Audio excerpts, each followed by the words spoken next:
I fucked up.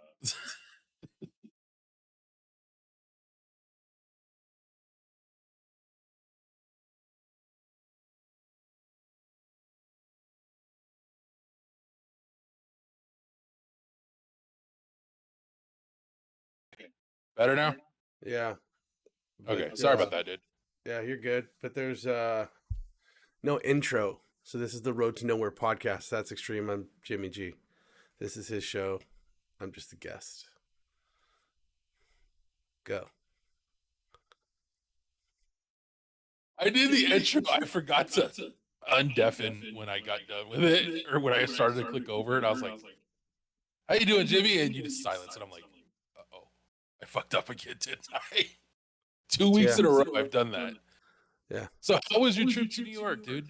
It was fine. All Like, right. Well, we'll talk more about that today.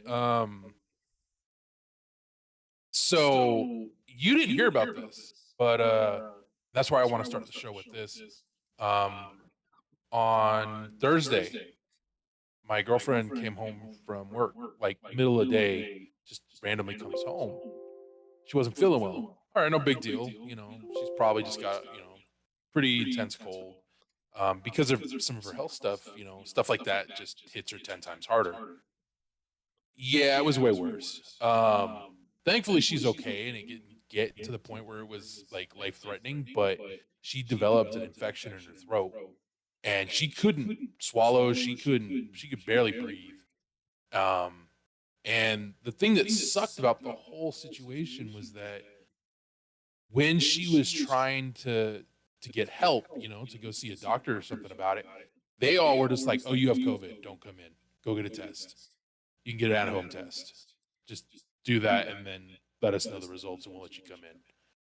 And that went on for a couple hours until finally it was actually her school district's doctor that was like, "You don't have COVID. You have this, and this is way worse. This will kill you in like 2 days. So you need to do this like right now." So thankfully, though, she's fully healed and on the mend and everything.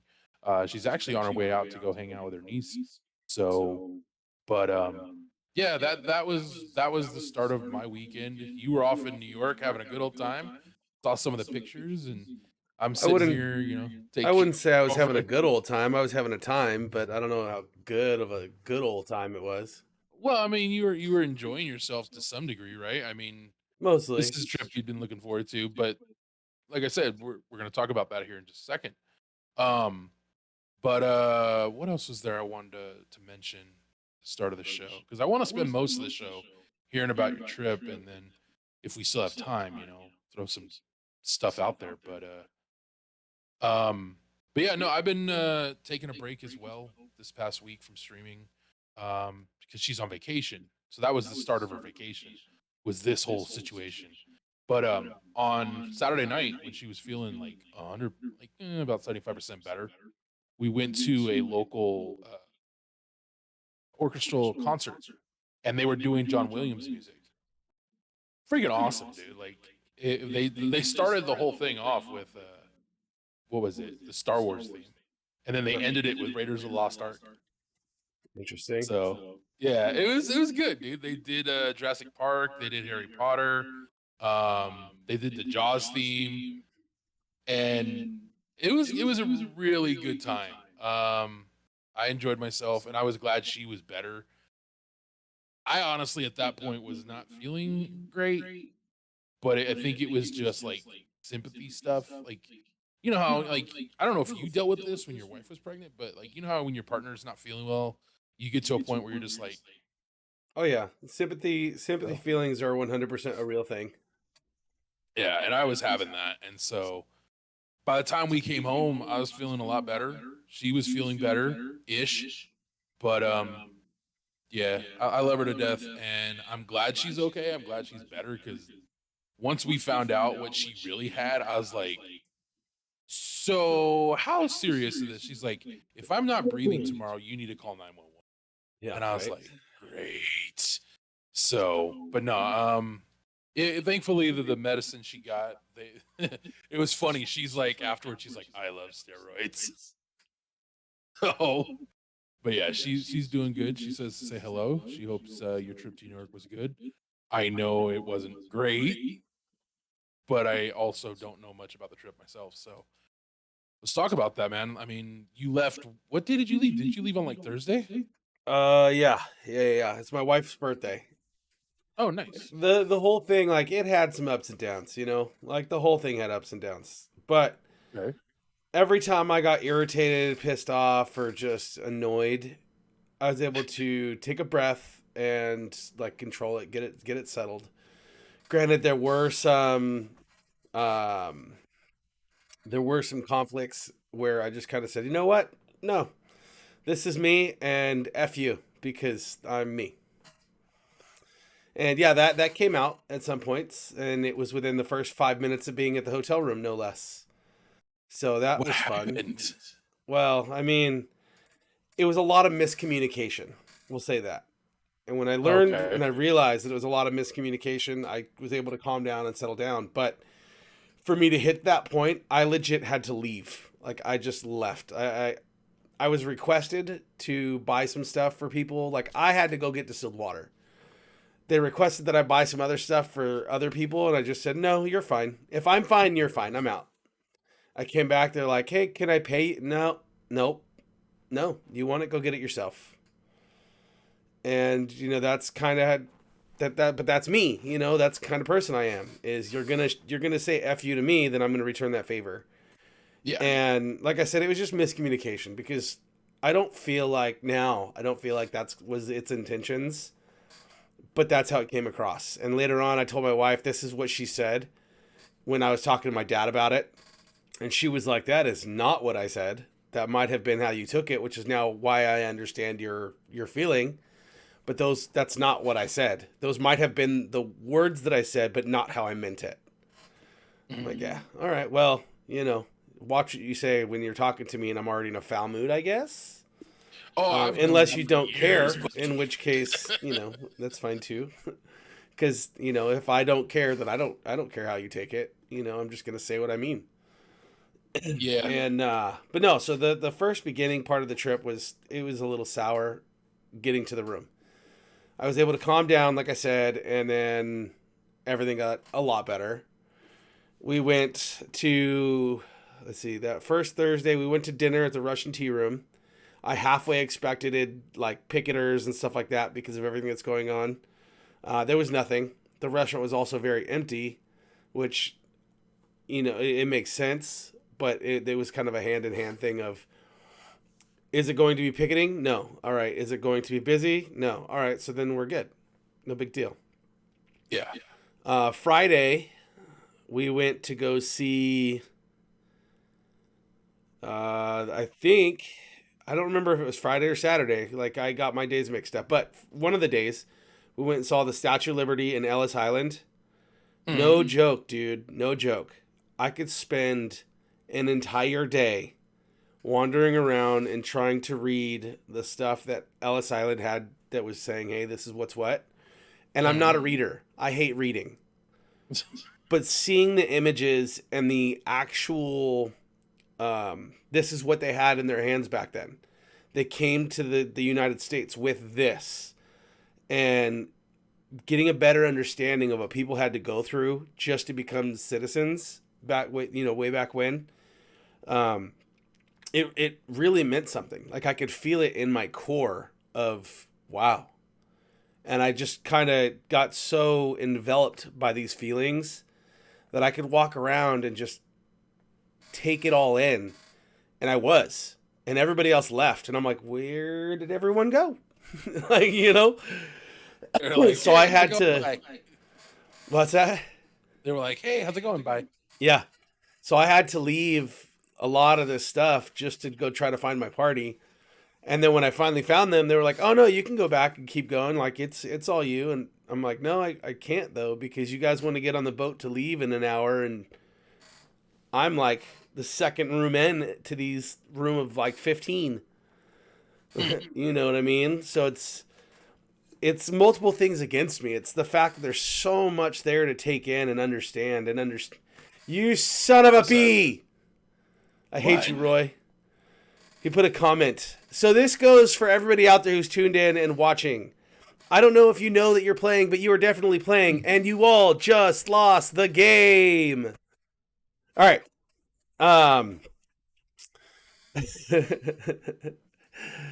The game is a thing that's a Facebook thing, and you don't know, or if you're not playing the game, you're actually lying to yourself because you are. Everyone is playing the game, whether they want to admit it or not.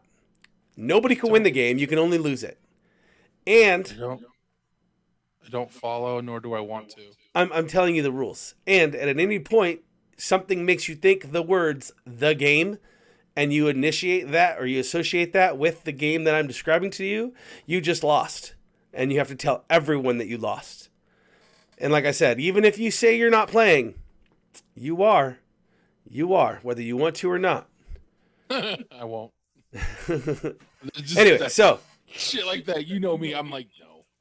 I was that way too for a long time. Anyway, so yeah, like I was super involved in all of this, and then I had to get on the boat to leave, which was fine. If I ever go back to New York, or when I go back to New York and do the Statue of Liberty, I'll make a plan to go to the Crown and the viewing point of the Crown, because we went to the viewing point of the podium for the Statue of Liberty, and I took some pictures, and dude, it's 265 stairs. They went by that fast. The Crown is an extra, 100 and some odd stairs up, a spiral staircase. And just I'm not a person that can see these situations and be able to take it in. Like the Grand Canyon, I don't get all emotional and stuff like that. But to see it and understand its purpose of the Statue of Liberty and Ellis Island, it really hit home. And that's a monument that actually has meaning. Their Grand Canyon is just the Earth's fault line collapsing and creating a big canyon. So to me, it's like, meh, I want to see it, but I'm not going to get all emotional about it. Where Ellis Island is something that people went through. People lived it. And that, like I said, I could spend all day there just learning about heritage, ancestors. Like, there were things that went back as far as the KKK walking through the street. There was protesting newspaper articles. There were different, like, items. So, like, families from Turkey or Germany or what was the other one that I read? I want to say Armenia or somewhere like that. Like, there were items of clothing that people brought and ended up donating. Their family donated it back to Ellis Island because they knew their family came through there. So they got the story, they got the item, they got the time, the boat, everything that this family got. Like, so you see both sides. You see the people who came, who wanted to be part of the country, and then you saw the people who were anti and really didn't want them to be here. So it was like, wow.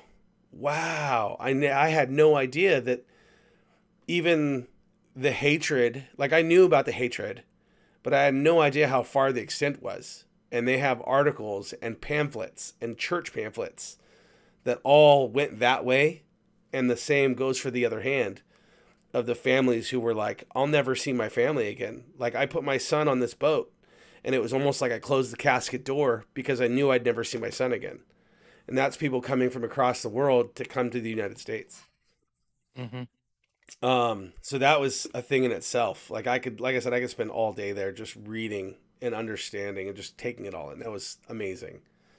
And then the next day we went and we saw Harry Potter, The Cursed Child, which was a play, not a musical. I thought it was a musical.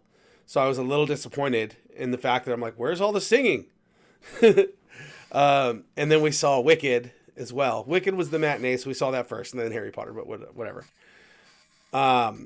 Wicked, I have seen 6 to 8 times here in San Diego. And then to go to New York and see it on Broadway was, again, it was just something I never thought I would get to experience. I thought it would be off Broadway by the time I was able to go. So I bought a shirt that actually said New York. It had the skyrise and the New York skyline, with Wicked, because that's what I saw. And we saw The Music Man with Hugh Jackman. So I got to see Hugh Jackman perform live and in person. And then Carol Sutton, I want to say it's Carol Sutton. She was also the co-star in Music Man. And I want to say that was her name. But my wife was like obsessed with the two leads. One is because it's Hugh Jackman, and the other one it's because it's another really huge name when it comes to the industry. And Hugh Jackman is a ham, bro. He's a ham. He came out the door and he was like, "My fans, I love you, my fans. Come, take pictures. I'll sign autographs. Come." And there's a cop standing in the middle of the street with his car there, and he's like, "Get on the road." And Hugh Jackman's all, "Come. My wife's tries to snap a picture, and the police officer comes up behind her. "You need to keep moving. Get on the road." I'm like, "Jill, what the fuck's wrong with you? Don't get arrested. Get out of the street." So she pulled the typical New Yorker line. "I'm walking here."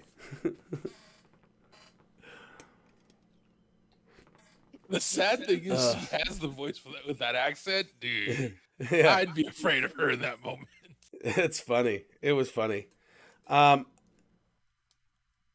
was a couple incidences that I felt really awkward just with the amount of foot traffic and the fact that there were cops on every corner. Like, it was crazy. There was protesters for Christ. There was protesters for Ukraine.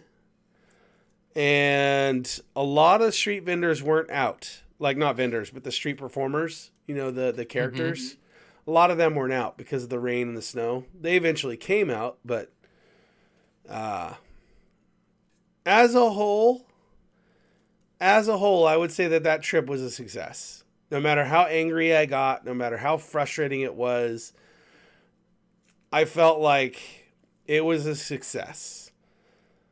And I would go again, 100%, with the same people that I went with, if I had to.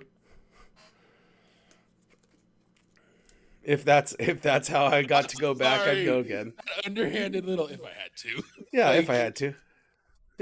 Oh man. Well, I mean, I'm glad you had fun, dude. I know this is something you were really looking forward to. Did you get a chance to? I mean, I know you're not a big wrestling fan. Oh, that was the thing I wanted to talk to you about. I didn't get to go to the Garden. I wanted to. I did want to. I went to the Empire State Building just on a whim, and we did Central Park in a horse and carriage ride because I wanted to go see Central Park. Yeah. We went to the fountain where they did the Constantine, Home Alone, and all these other places had these images from New York. So I got a picture of the fountain and the columns. The Friends replica fountain, it was there. That's where we took the picture with the horse and carriage, like the full horse and carriage. Nice. But we didn't get a picture of the fountain because if I'm going to get a picture of the fountain, I want to get the actual fountain at Universal Studios or Universal Hollywood or wherever the hell it is. I don't know. I never watched that show. I think I've seen like one full episode. I've seen tons of little clips, but I've never watched the actual show. It just never appealed to me, even when it was on. But yeah, I always say to each their own. Like, I enjoy certain things. You like what you like, go for it. Right. So, but so I want to continue to hear more about the trip and things. But I do remember what I wanted to talk about, and we'll get back to that. But so you went to.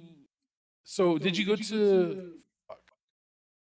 I wasn't going to say Times Square, but that's one of the places I was curious about. Yeah, we went to Times Square. So essentially, where the circle at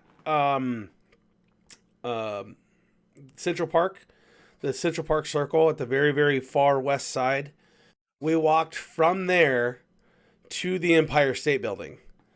So, I mean, if you know New York, we went down Broadway, we went through Times Square, like got to see all the lights and stuff. I took a couple of pictures of that. I think they're on Facebook. But we went through Times Square and then ended up at the Empire State Building. I took a far picture where all the Jesus protesters were, and then we walked um, to the Empire State Building, and I took like an upward angle to where I could see the entire building and snap that shot. I thought it was a really, really nice shot.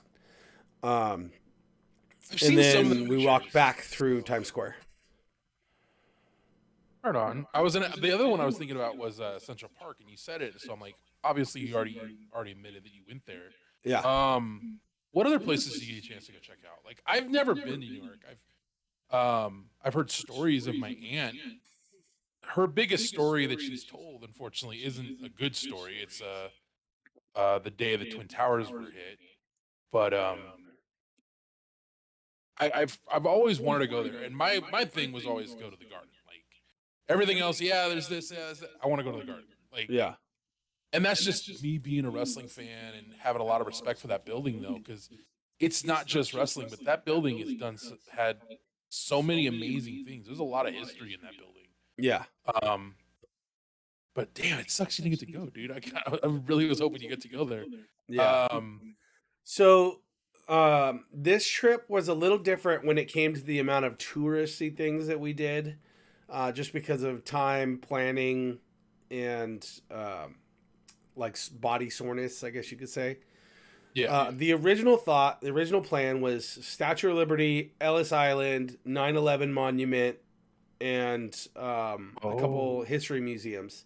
That was supposed to be the plan for this trip, but we didn't go to the 9/11 stuff specifically because we spent so much time at the statue and Ellis Island, and other people were like either A, they were super tired, or B, really, really sore, and also knowing that there was a play that we had to get to that night. My last time I went, I did go to the 9/11 monument, and I saw the finished hole, as you could say, like the base that the building was in, with the marble placard with all the names. And I took a couple pictures of those. And if you like, you could go onto my Facebook and go to the New York folder from the old one, and you'd be able to see it. It's like a black uh, monument, I guess, with names. That's all it's on there is names. You know what I just realized, and I should that? have mentioned this before you left. This would have been the perfect opportunity for you to like, because I know you're starting up your YouTube channel. This would have been the perfect opportunity for you to like do like a vlog and just film yourself as your places, whatever. Yeah, I thought about it. I really did. I have the Streamlabs OBS on my phone, but I figure like it was more for me than it was for anybody else. So I just used that opportunity to just really, like I said, just soak it all in. I won't lie, dude. As much as I would have suggested it, I also would have been like, nah, this is for me. I'm going for myself. Yeah. This is my enjoyment. This is my free time, So I totally get that. Like, I understand there's an audience that wants to see that stuff. Yeah. And maybe somewhere down the line you will do that stuff. Might do that stuff myself. But there are some things you're just like, yeah, exactly. No, for real. But yeah, no, so when it comes time to do like the vlog, for instance, my plan is to, yes, do them, but at the same time, I wanted to make sure that I can really take it in and understand. So when I'm able to talk to the viewers about it, I can really express my emotions toward it and my thoughts to it. Yeah. I get that, dude. Yeah. I don't know if I'll ever do vlogging. I talk so much about stuff, and then we have the podcast, so it's like, that's a great thing to talk about the podcast, and then try and like put people in that place with just my words, maybe add some pictures in there, but mostly focus on just telling the story. Yeah. I don't know. It's something I guess I grew up on, like listening to people tell stories, and that always fascinated me. And that's why I like podcasts. That's why I like doing this, like telling stories about stuff. So hearing about your trip to New York so far, it's like, dude, I I want to go. Like, I Yeah. want to go there. My girlfriend, she used to travel a lot. She's been to Africa, all that stuff. And I hear these stories and I'm like, man, I don't have stories like that. I mean, some, if not most of my stories are fucking boring as shit. Yeah. And the ones I do have that I can tell, yeah, they're not, you know, they're not all great stories. So, Yeah. but No. And that's really what it comes down to is like not everyone can go on trips. And if they can eventually go, they don't know where to start because it can be really overwhelming. You know, yeah, and me being a person that I'm like that too is I want to go and I want to see all this stuff. What I've done is I've just picked where I want to start, what I want to see the most in that area, and then go from there. Where when I yeah, went with my wife last time and we were with her sister, and I made the comment to them both. I said I want to see the Statue of Liberty and I want to see the 9/11 monument. That's what I want to see at New York. If I do nothing else, I'll be fine. I want to see those two things, and so I did. I didn't get to go to Ellis Island because time didn't allow it, but I did get to see the beginning of the museum, like the very beginning, because it was still under construction, and I got to see the Statue of Liberty. I didn't get to go up the pedestal, but I got to see the island. I got to go to where the bridges were and look and see what those travelers got to see when they first come to America. Like I got to see a lot of that. And then this time, going with Tommy, he said, I want to see the Statue of Liberty and I want to go up the pedestal because it was open. So we just said, yeah, let's do it. That's something we've never done. He said that he wanted to go to something else. And I made the comment that I wanted to go to Central Park. Like that's the only thing that I said I want to do is go to Central Park. That's what I wanted to do this trip. If I do nothing else, I want to see Wicked on Broadway and go to Central Park. And then I'm like, you know what? I also want to see The Cursed Child. So, um, we made those plans, and those came to light on a day for me. And as we were walking to Central Park, Tommy made the comment about the he's like, if we take a tour, I'm doing the horse and carriage. I'm not doing the pedicab. So all four of us went and took the horse and carriage, and we took a tour of the outside of Central Park, which is a 6 mile round trip, because Central Park is 3 miles long. And granted, we didn't really get to see the inside and the heart, but we got to see all the touristy parts. We got to see all the things where people make like they go out of their way and do filming from movies. So like you know the scenes where you got the older people playing chess at the tables, the in-ground tables, they're playing chess. We got to see the chess building. Like that was there. During the tour, we saw the Ghostbuster building. I took a picture of it and I put it on Facebook. Granted, it doesn't say that it's the Ghostbuster building, but if you know, then you know. You know what I mean? We did the wedding. We got to see the wedding huts and little cathedral things that were throughout the park that people use. I mean, all in all, to be completely honest, I don't know if inside the heart of the park would have really been where I wanted to be. Because all the stuff I wanted to see, most of it anyway, I got to see from the carriage. And I wanted to take that picture at the fountain, and the dude stopped the horse so I can get off the carriage and go take the picture at the fountain. So, I mean, I was extremely happy because that fountain apparently was on the far end of the damn Central Park. So I would have had to have walked 3 miles to the fountain just to go take my picture to walk back. That's funny. Yeah. Yeah. Well, but Tommy did miss out. Dude. What's that? I'm glad you had a good time. So how? Yeah, you're just talking about Tommy. Like you haven't mentioned Tommy until kind of just now. Yeah. So he missed out on seeing the 9/11 monument because of his body issues. But I guarantee you he's going to go back again because he had a blast. It's just a matter of finances. You know, when he and I were together, it was it was great. You know, it was like two friends hanging out, just kicking it. It was like the Vegas trip when we went to Vegas. And he, if he wasn't there, I would have blown a head gasket and not been able to calm down. I'll be completely honest. Like he was the one of the big things that kept me calm while I was irate. Yeah. And so he, like we paid for his tickets to go see a couple plays, the Harry Potter and the Wicked.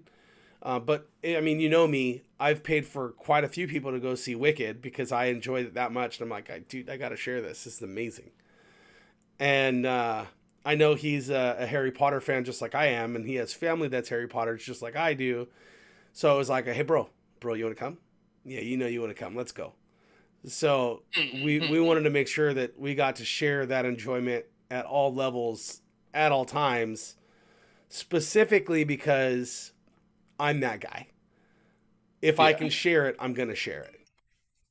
Yeah. Your phone's dinging. Yeah. But so you guys got to go to Central Park. You got to see the fountain. Yeah. You went to Statue of Liberty. Fuck, you guys were all over the place, man. You We- didn't get to we- go to the 9/11 monument. You've made that Not this very time. clear. Not this time. Yeah, Yeah. I did it last time. We didn't go this time. I did get a mani pedi done though. Like my nails are green.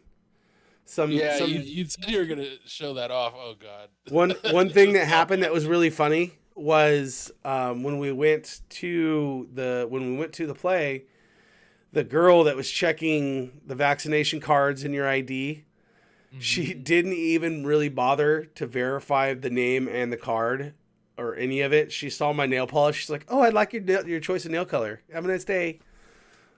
Like it's like, all right, thanks. I could have totally like- got away with this. One unfortunate circumstance that did come out of New York though was this cold. Like I have like a head cold right now. Like my Yeah, sinuses I was are all gonna blocked. eventually get to that. Yeah, my sinuses are all blocked. Everything. I think honestly, it's because of the CPAP machine. I don't think it had anything to do with the weather. I think it was just the machine itself. The You've used that thing as long as I've known you. Yeah, I don't and think I've. I was don't think you've diagnosed ever when I was done that. 16, and the machine I took with us to New York, I think when I turned like 20, and I'm 40. You know what I mean? So the machine itself that I used out there was really really old, but it's never done me wrong. And I think that this one was just my fault because I didn't make sure the water was good, like full, not good, but I didn't make sure the water was full when I went to use it. So that was on me. But um when I got home, the concern really was of, well, is this just sinus or is this like did I get COVID while I was out there? You know, who knows? Because the kids were kind of sick, like they sounded nasally and everything. So I thought, it's just going around. And I took a COVID test when I got here, and it came up negative, which is great. But it doesn't change the fact that I still have a head cold. And I noticed my kids got it, and then I talked to Roy, and his kids have a head cold, and Roy's starting to get a head cold. So it's almost like there is a bug going around, and there's nothing anybody could really do to stop it. But I've said from day one of our immune systems are shit. They really are. You know, the moment, because we've been isolated and confined and wearing masks for so long, the moment that we go maskless and get around people and have different germs and bacteria in the air, whatever we get is going to hit us 10 times worse than it normally would because our bodies aren't used to it. And then everybody out there is like, no. Our immune systems are amazing. We're not getting sick. Nobody's doing this. Nobody's doing that. I'm like, it's because we haven't been around anyone. But there hasn't been any bacterial introduction. Like our bodies are fucked right now because there's no way for our body to understand or remember how to fight something. We have to get it, have our body try to fight it, and better understand it again. And that's the way that it's going to go from here on out. So now that California is basically maskless again, it's like everyone's going to be sick for 2 years or so, and then it'll balance itself out. It's not going to be COVID. It'll just be random colds, and they may not be strong, but they're going to be there. You know what I mean? Yeah. And that's how I look at it. Is we just got to deal with it, fight it, and move on. So there's no easy way to segue into this next thing I want to talk about, but I know you were, and in somewhat still are a wrestling fan. Did you hear about what happened this week? When it came to wrestling, no. Scott Hall passed away.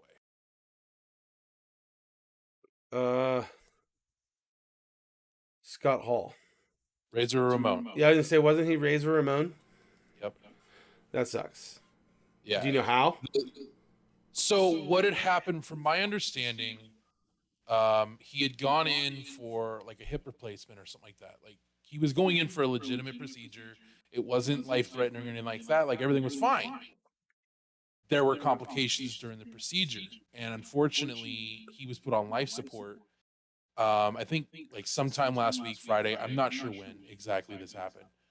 But then Monday, after his family finally got to the hospital he was at, they took him off life support, and he remained off life support, alive, still, fighting, if you will, for several hours before he finally like succumbed. Yeah. And my dad did the same thing, which I like, Jesus, you know. But hearing that, I'm like, he clearly didn't want to go. Yeah. He wasn't ready. And it sucks because it's like he went in for this, and what should have been a simple procedure ends up being what took him. I mean, the dude with Scott Hall, he had battled back from a shit ton of problems, like pills, drinking, like you name it. Like, he was all kinds of fucked up a few years ago, turns his life completely around, is in the best health, best shape of his life after all that crap, goes in for what should have been a routine procedure to correct an issue, and one of the best like in-ring performers as when I was a kid. Like, I mean, the dude was responsible hugely for, like, not single-handedly, but he is a big part of how the wrestling business and entertainment in general is done now. Like, Yeah. most people get in like guaranteed contracts. Yeah. In the 90s, like, unless you were like a massive A-list celebrity, you didn't get guaranteed shit. Right. And now it's just standard protocol in most cases for entertainment. Like, you sign on to do something, you're guaranteed this much, and that he was a part of that. Yeah. But the reason why I was bringing up Madison Square Garden is my first WrestleMania ever watching was WrestleMania 10, and that's when Razor and Michaels had the ladder match for the IC title. And so it was just like, you going to New York, I was like, oh God, I hope he goes to the Garden. I hope he goes to the Garden. And then hearing that you did, and I'm like, that sucks. But now I absolutely am like, well, now I definitely want to go when I get a chance, if I get the chance. But no, man, I heard about that, and it was what shocked me to no end.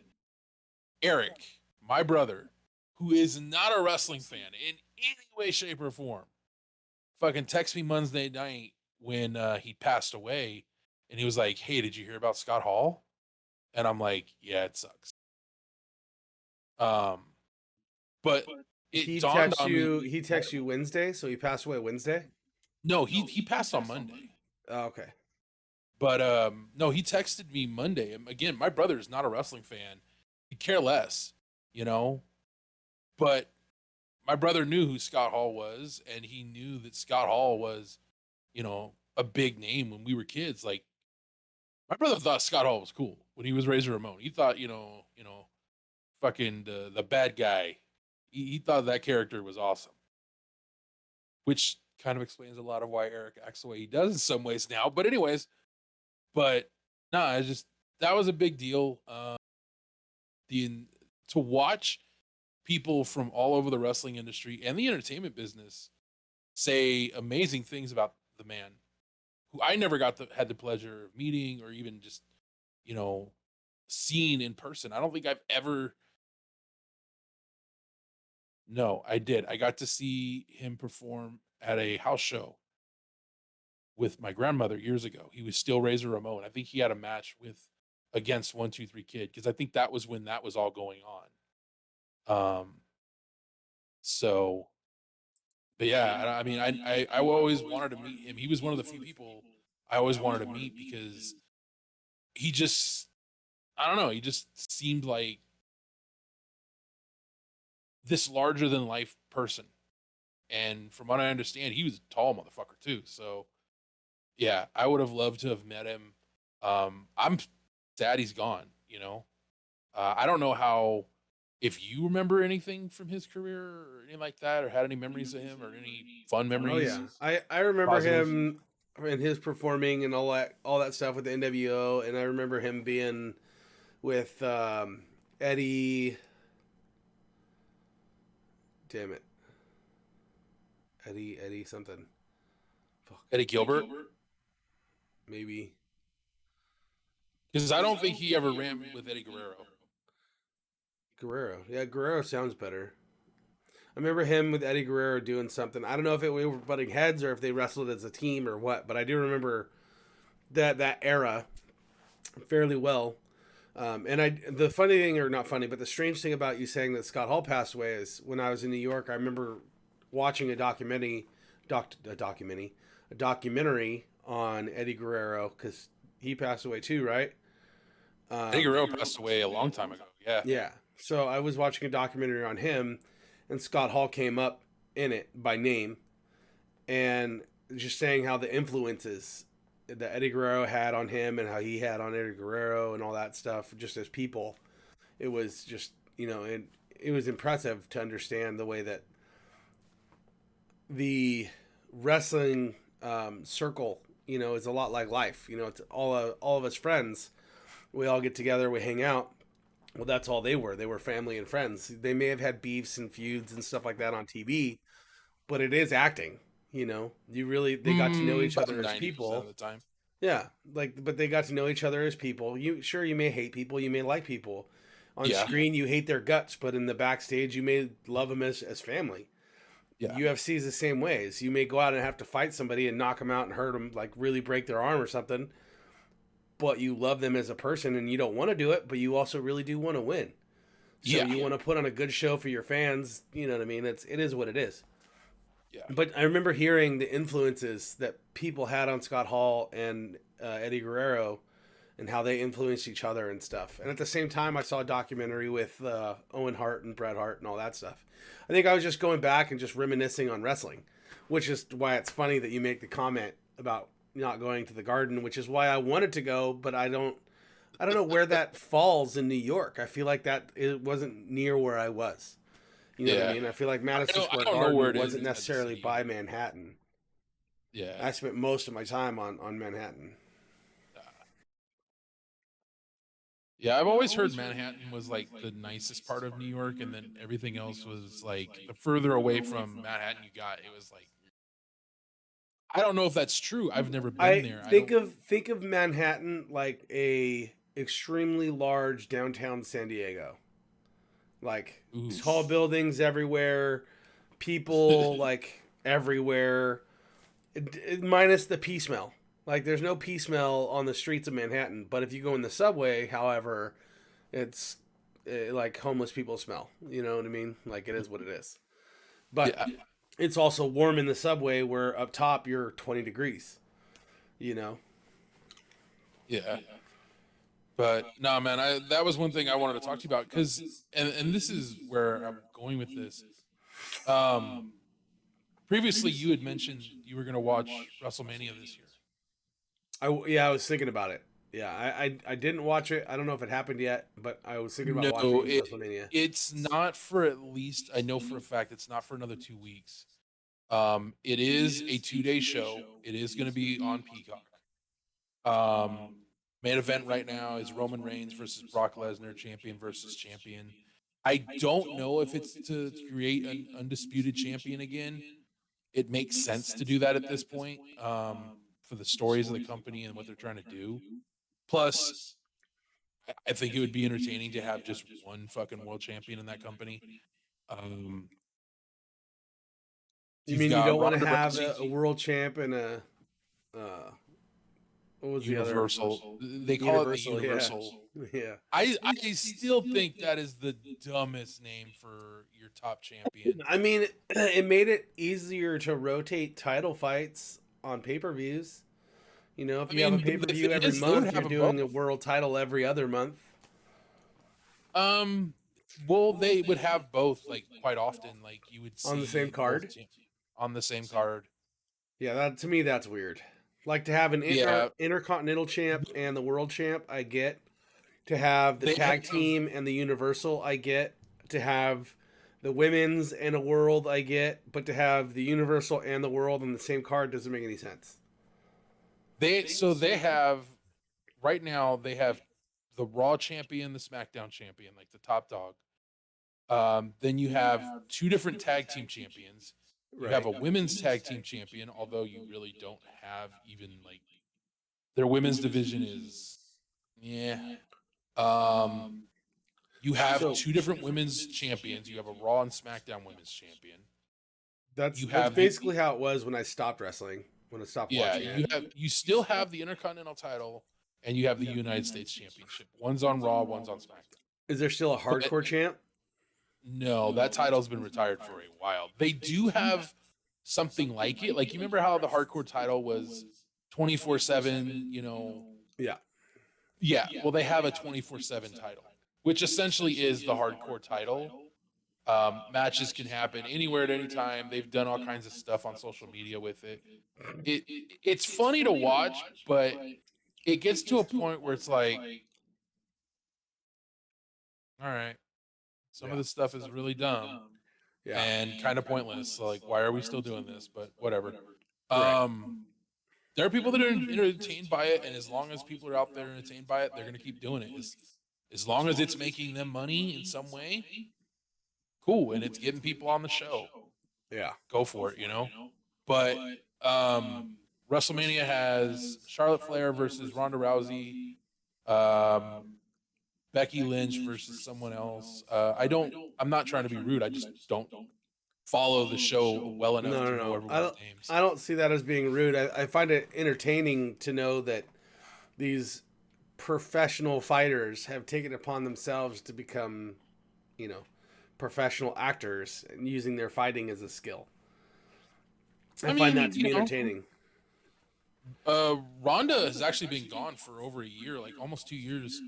I think her last match was the year before COVID was a thing. 2019 was the last time Ronda Rousey performed.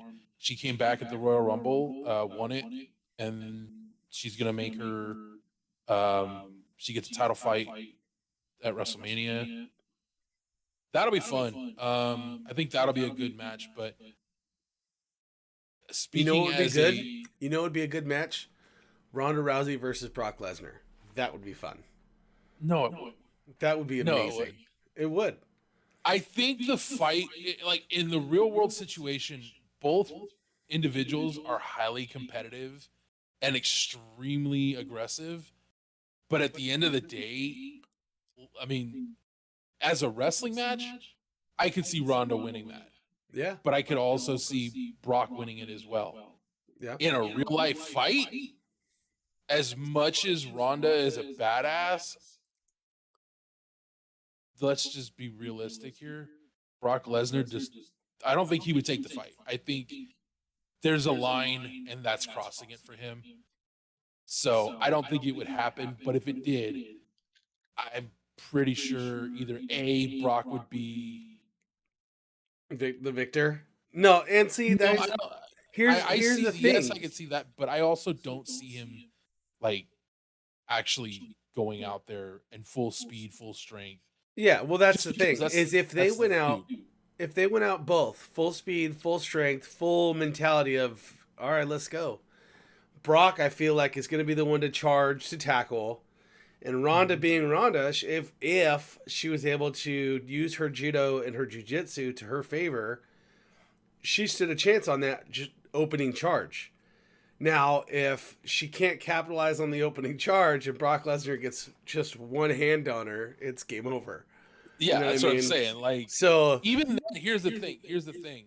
You have to remember, Brock still actively trains, like, for a competitive fight, even though he won't fight again. He's pretty much made that clear. He's enjoying what he's doing right now, but he keeps training to keep his skills sharp.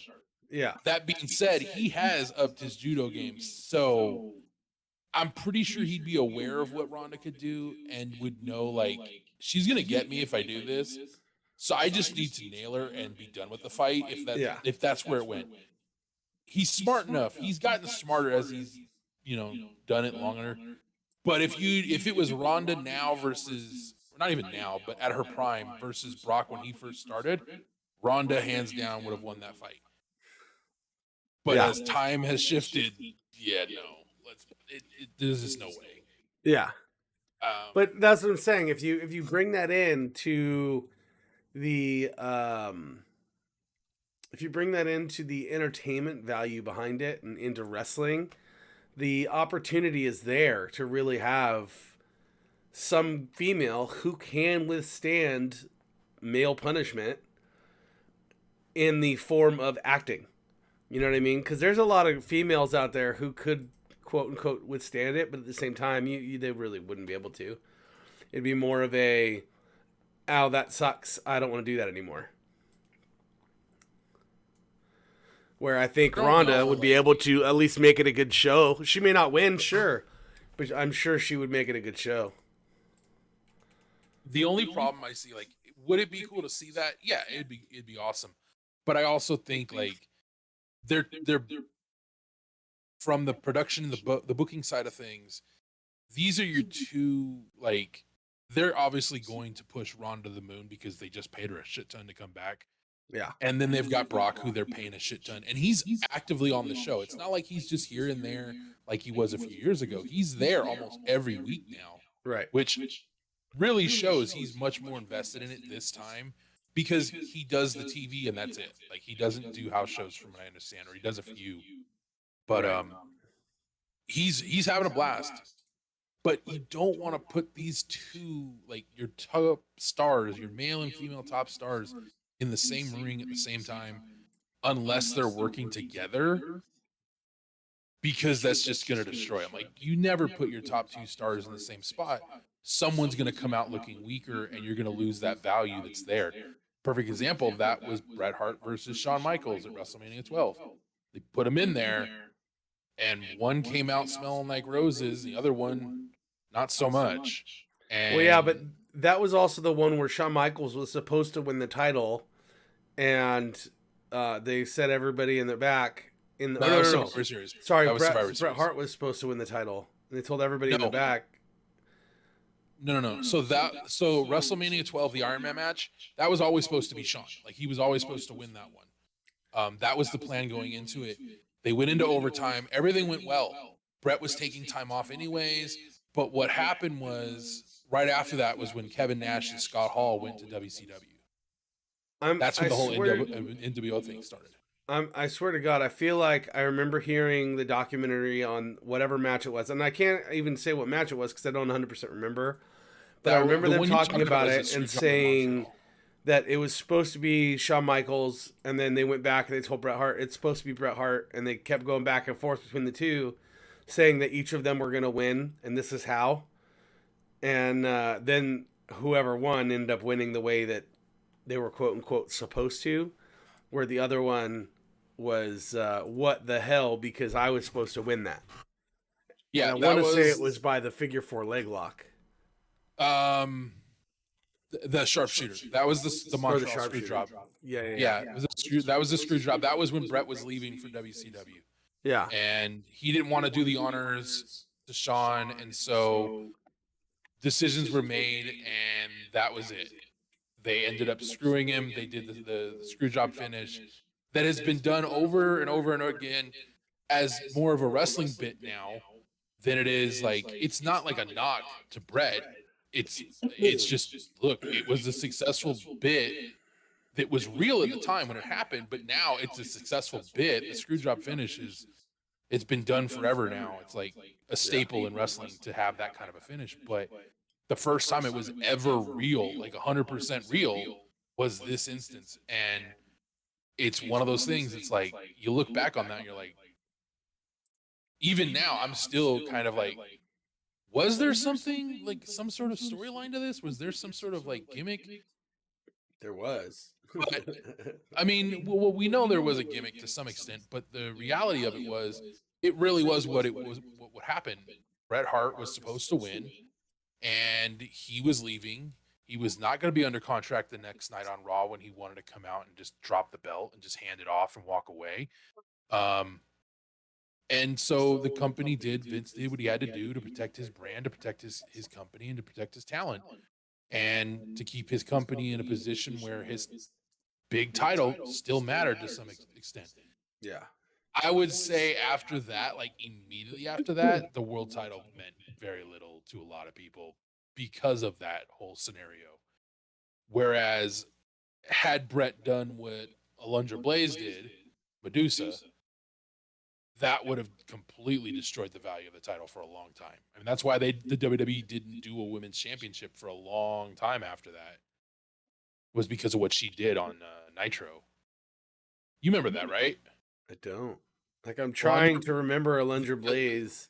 Alundra Blaze was a blonde woman who, she was like very dominant in the women's division in the early 90s. Right after she got let go, she was still champion.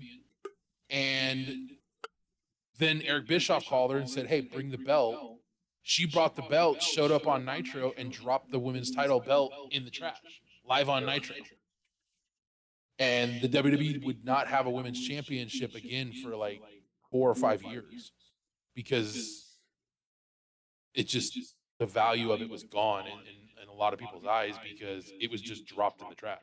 Yeah. So, but yeah, I mean, I get really heavy excited for wrestling this time of year. Even though I don't know all the storylines super well, I have an idea what's going on. I watch I read the results for Raws and SmackDowns. But I don't know. WrestleMania has always been that one time a year where that wrestling fan still comes out, and I get to sit back and just enjoy the show and just relax. And I don't care who's winning, who's losing. You know, I want to see the people I want to see win, but I just want a good show. And I know WrestleMania is that one time a year you're guaranteed to get the best out of these people, because they know if they don't do that, they're probably never going to have that spot again. But with everything that's gone on over the last few years, it's the one highlight that I can look forward to. You know, we had COVID, and at the start of COVID was WrestleMania, and it was like seeing that and how dramatic a change they had to make just to put on that show, but they still put it on. And, you know, the fact that that was also where Undertaker had his last match. I'm glad I got to see that live. I'm glad I sat there and watched it, and I'm glad my dad got to see it as well. My dad always loved The Undertaker. I'm thrilled he's going into the Hall of Fame this year. Like, I think that's awesome that he's getting that recognition. Apparently, there's a rumor that the Steiner brothers are going to be inducted into the Hall of Fame this year.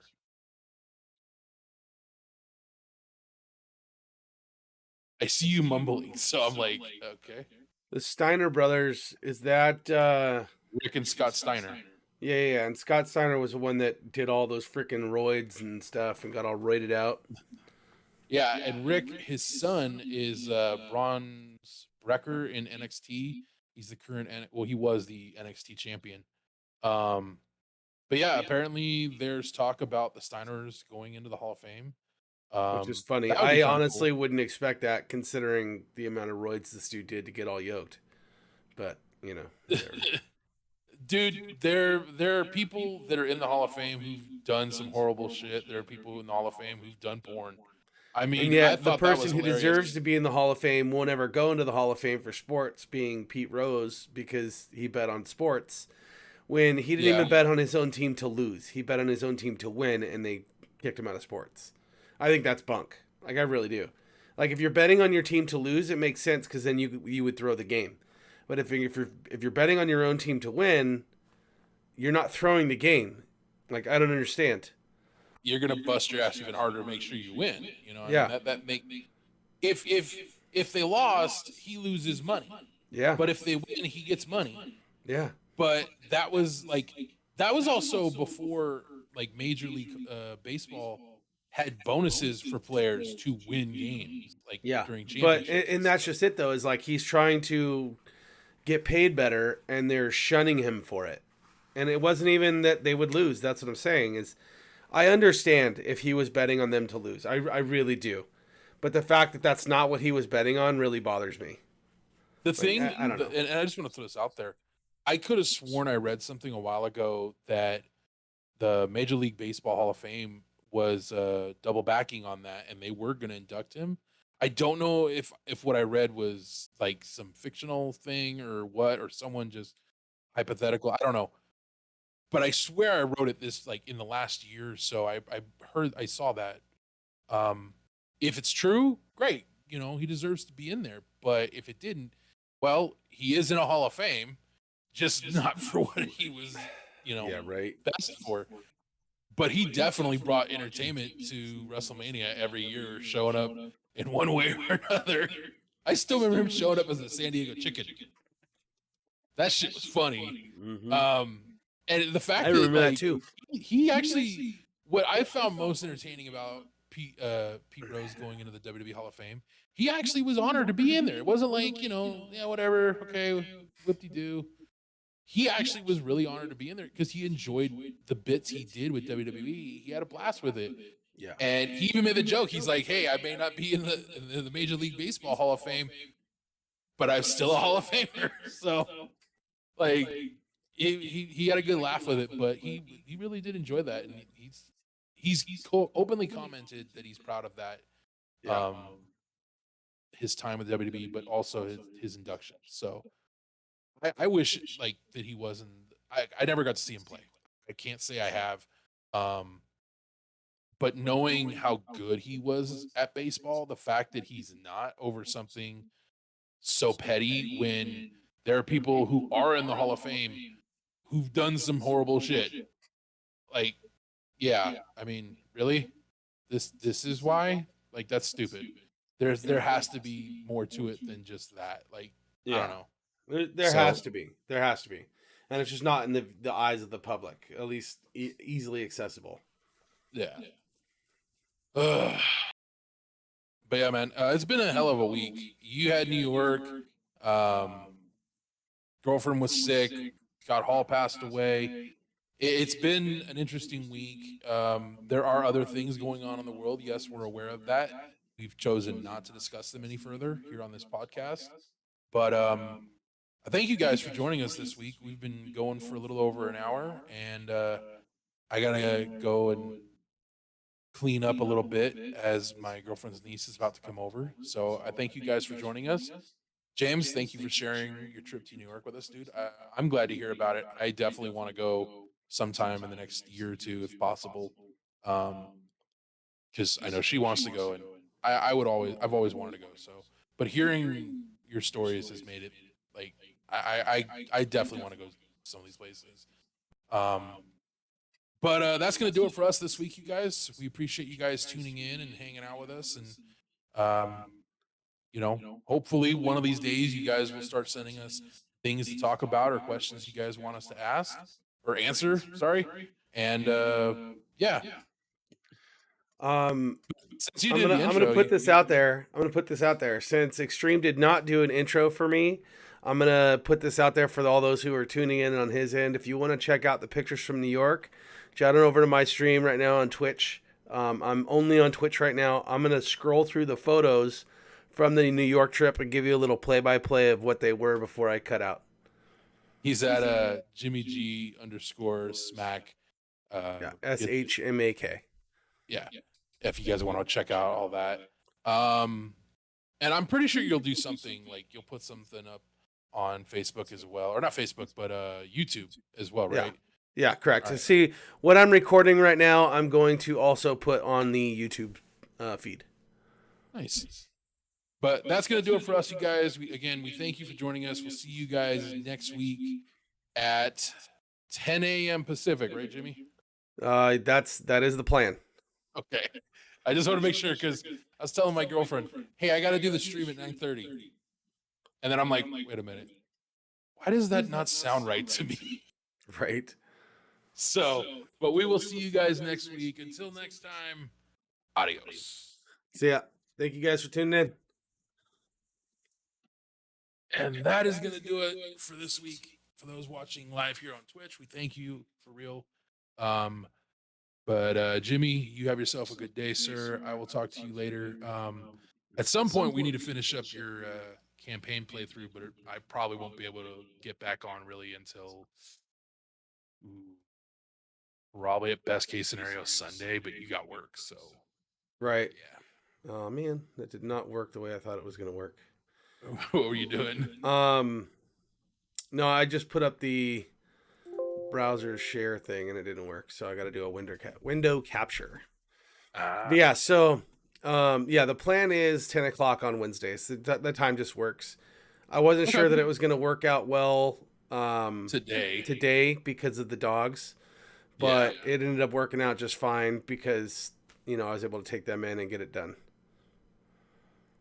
All right, man. Well, I will see you sometime this week again. Word. Hopefully I can jump on, but I don't know. I promised her I'd sit back and hang out with her this week. I have no idea when she's coming by with the kiddo. I just know that they're coming by soon, and so I need to go shower and clean up and take care of everything. Yeah. I just got to make sure she's that the house is presentable, because don't want the kiddo coming in. The house isn't thrashed either. It's just like dog sheds everywhere, like literally everywhere. So it's like fuck.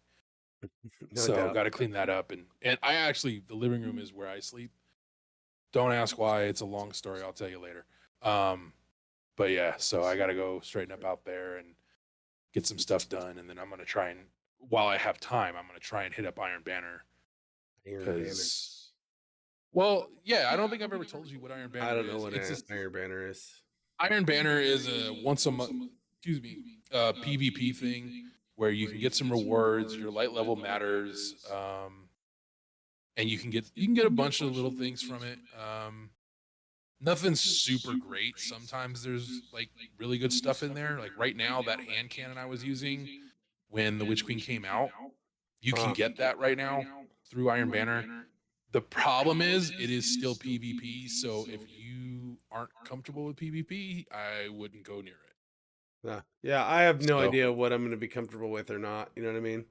I know we haven't touched PvP at all yet, but it's because I'm still trying to get you to a point where it's like, one, you've got some gear to choose from, and two, you've completed the fucking campaign. So yeah. But I don't even know how much further we have to go, because I don't remember where we left off. I think we were like mid-mission when we ended the last time we played. But all right, amigo. Probably. I will talk to you later, sir. All right, my friend. I'm glad you enjoy your trip, and I'm glad you got home safe. I'm sad that you're sick, and hopefully you get over it quick, because Right on, man. Well, I appreciate it. All right, man. I will talk to you later, dude. All right, dude. We'll see you next week. Later. All right, so let me go ahead and end this Discord over here. Boop. All right, now for those of you who've tuned in and you're checking things out, we're gonna go like this. We're gonna bring you into the Russian Tea Room. So right now, this is the menu from the Russian Tea Room, and that did not work. Hold on. Hold your thoughts. Please disregard any and all issues. Edit transform. Top.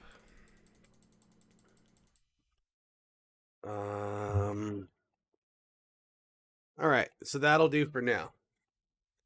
We're gonna go like that, and we'll go like this. Okay, so this here is the menu for the Russian Tea Room, and again, it was a really, really entertaining experience. This was the meals. There's a beets soup down here on the bottom. This one here was the really expensive steak dinner that I can't really remember that Rev got in Vegas, and I decided to try it. Over here was like lamb chops, and this was the chicken. But that's what the dinner was. It was really, really like 5-star. It was really good. The cheesecake, New York cheesecake, something that I was told that we had to try before we left was cheesecake. Caviar. I had some caviar for the first time. And then this is what the restaurant looked like from the outside. There you go. That's me and my buddy Tommy. He was on the trip. That is what we're pointing at there is the globe, the Superman Daily Planet. That's what it is. The Daily Planet globe. At least I think that's what that is. That's what I'm calling it because, that's me. This one here is the statue from the center circle at the west end of Central Park. Right here, this is the plane flying overhead. I believe this was over about Colorado, Utah type area. Back to the Russian tea room and the cheesecake. Here you go. I got my nails done. Fingers and toes. You can see my toes all spread out and all that good stuff. It was good times. Got that done locally here in San Diego.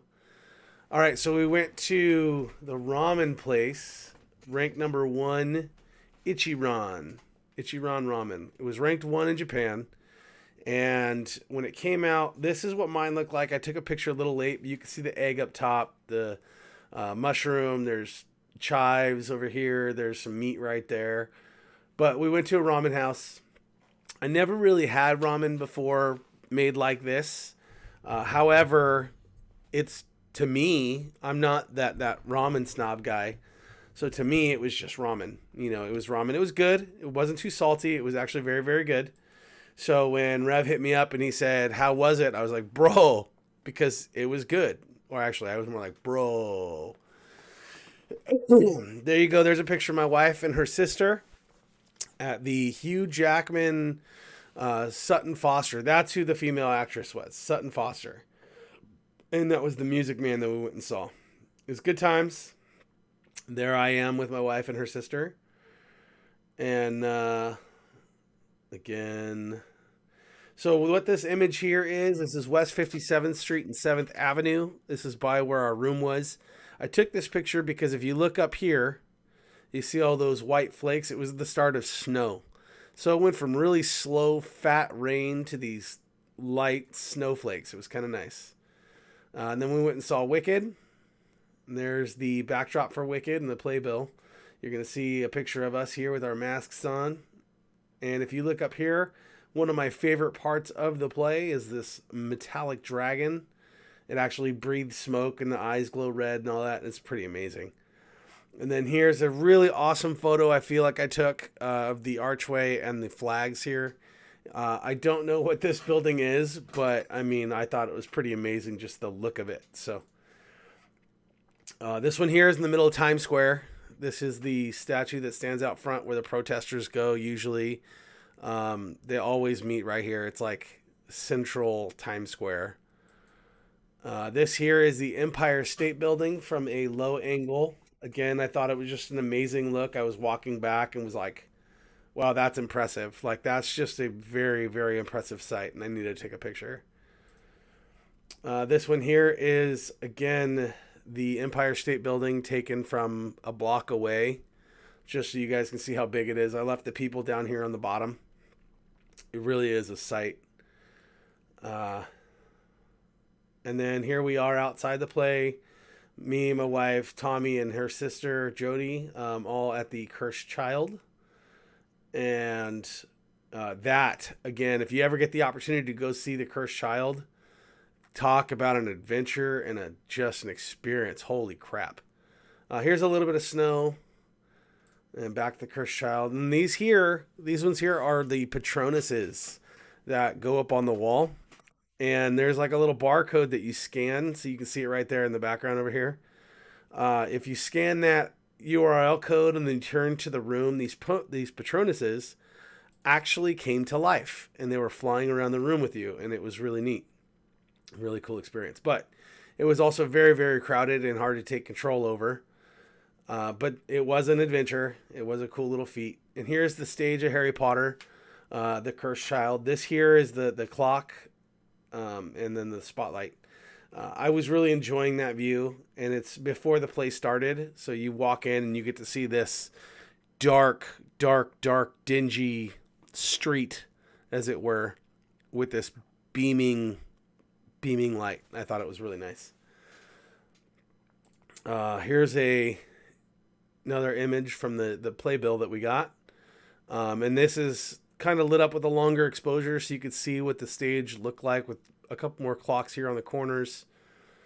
There are 64 pictures, guys, so I apologize if this is taking too much time, but I wanted to give you guys the full experience of what I got to experience with Tommy and my wife and her sister. So this here is the Hogwarts compass. It is not the Hufflepuff symbol. It is Hogwarts. This one here is the Voldemort's logo. When I went to the gift shop, out of anything and everything that I wanted to buy, there was nothing. I saw this and I wanted to buy it. And guess what, y'all? Not available for purchase. Made me sad.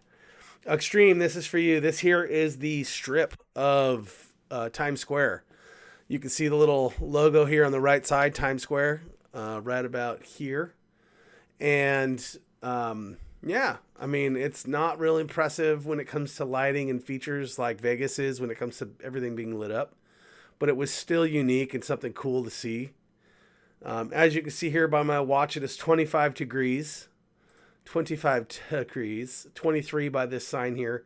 I was trying to get the image that we saw right before this sign, which actually said -4. But that was in Celsius.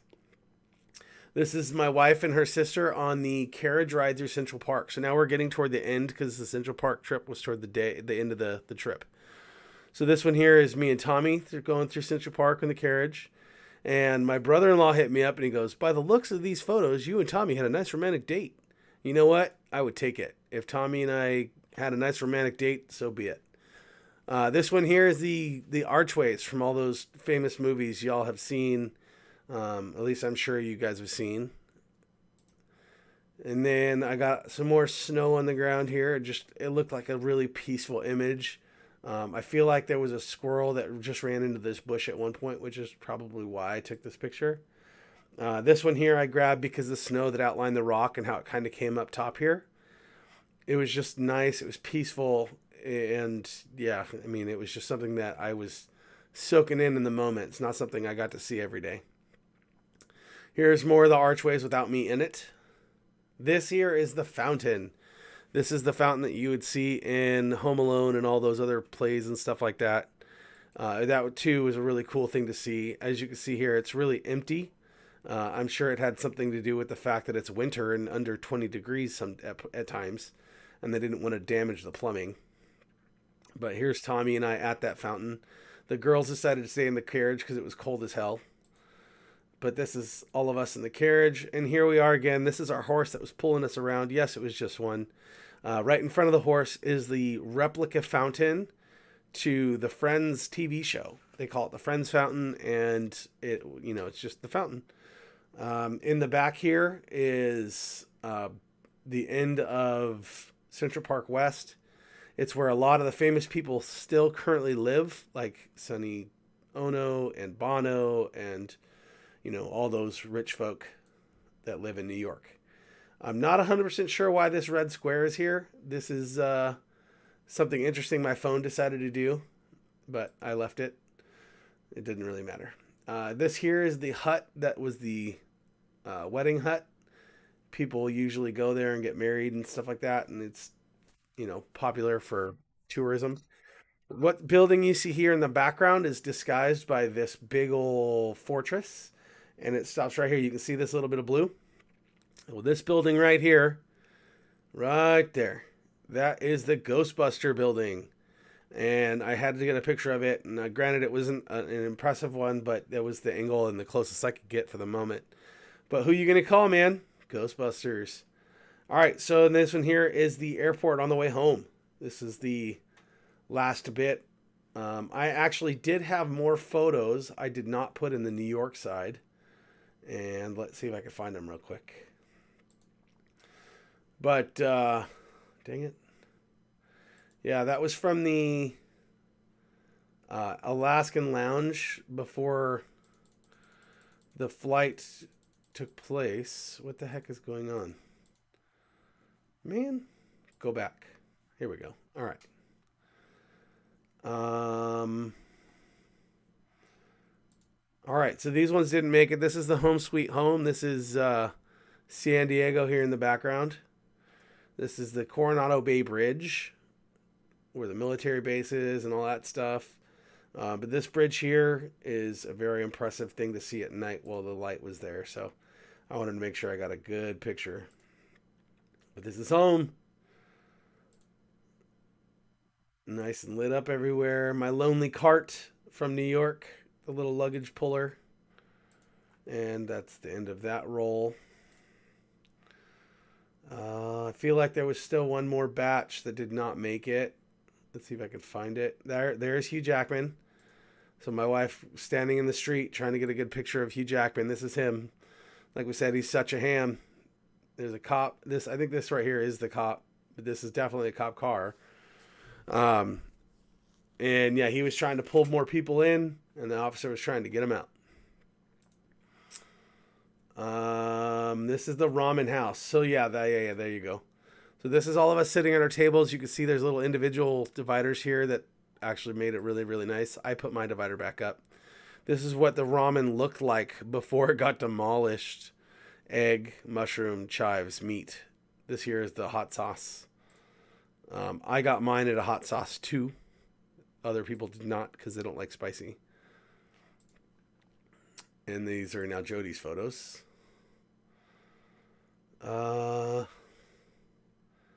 Okay, and then here are the other pictures that didn't quite make it, and then this is going to do it for my feed, my stream.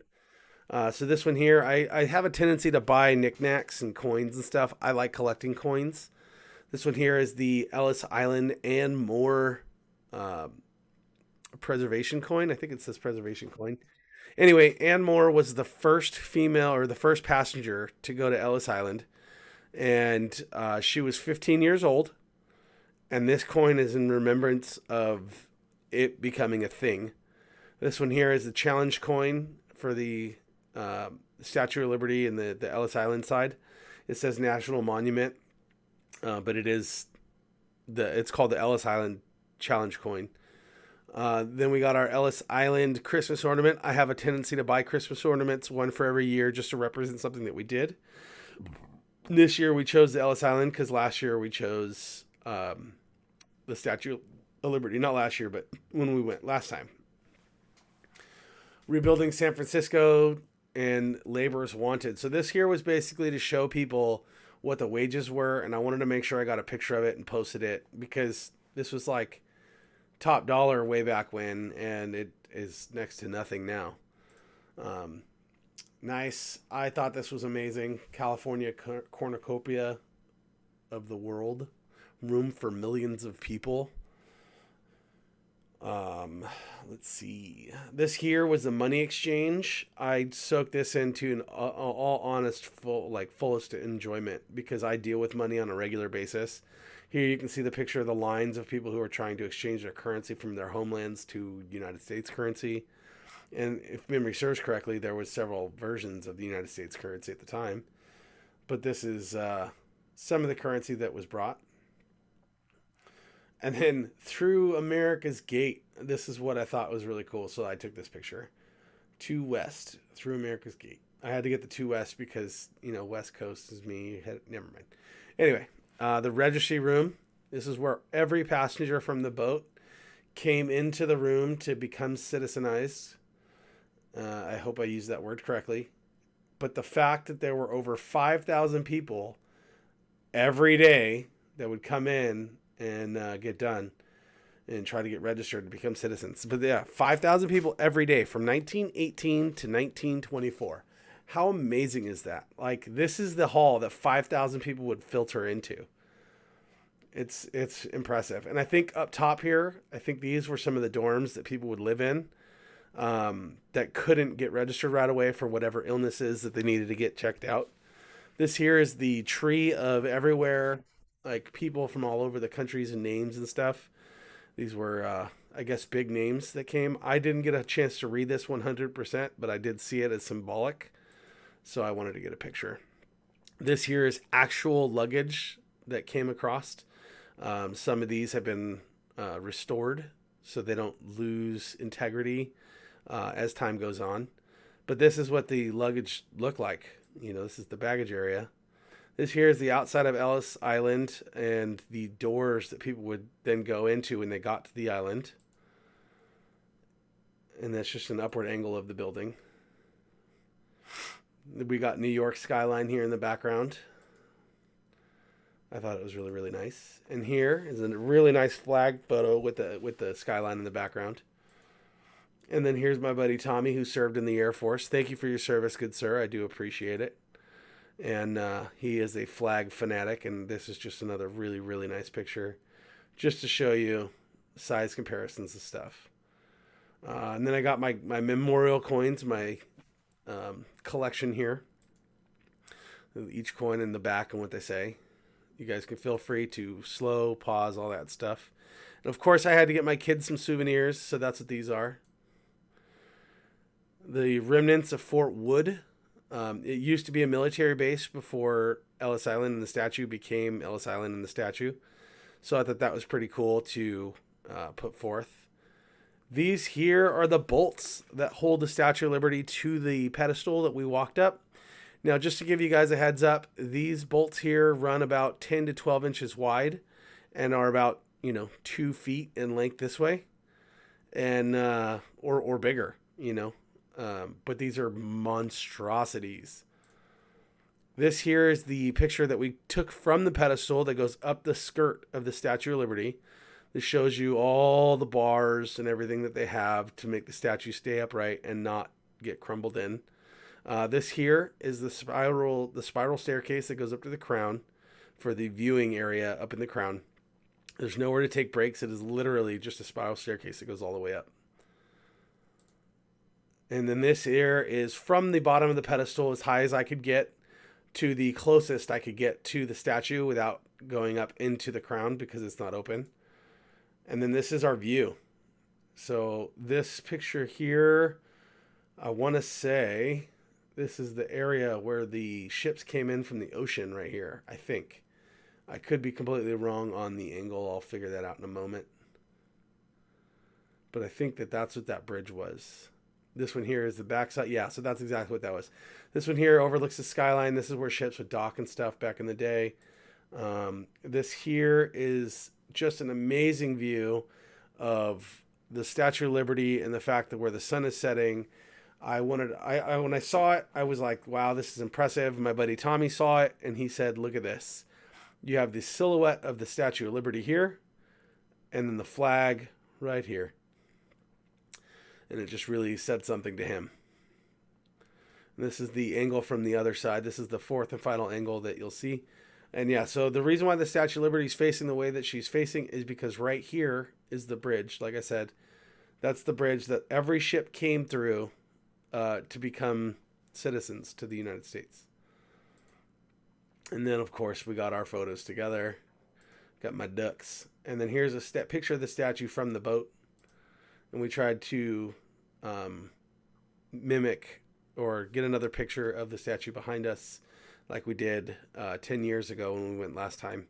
That is the bridge that leads out to the ocean where every ship came through to get here to become citizenized.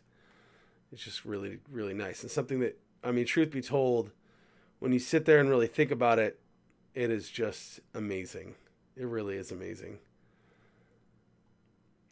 It looks like that's it for photos that I have from New York.